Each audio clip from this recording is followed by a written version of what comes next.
In this video, I'll be showing you how to download and install TikTok. If you find this video helpful, drop a like and subscribe. Now, it's really easy to go ahead and download TikTok, regardless of whatever you're using, whether you're an Android like a Samsung or a Google phone, or if you're an iPhone as well. So if you're an Android, you got to use the Google Play Store. If you're an iPhone, you want to use the App Store, but go ahead and open it up.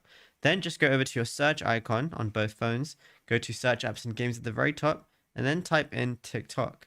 Once you go ahead and type it in, you should see it right there. And all you want to do, like let's say if I, just didn't have it installed, I would see a button for it just to be installed. I would just see one singular button because I already wouldn't have it installed. So all you want to do is just go ahead and press that install button. It is completely free, and then it's going to be downloading and everything. And then as you can see, it's now installing for me because it downloads first on internet, then it installs on your phone just using your phone's hardware. And then after that, you'll be good to go. So then once it's installed, it's just going to say open for you, and then that's it. You'll be able to start using TikTok. Now, if you found this video helpful, be sure to drop a like and subscribe, and check out all our other tutorials that we've been posting on the channel as well.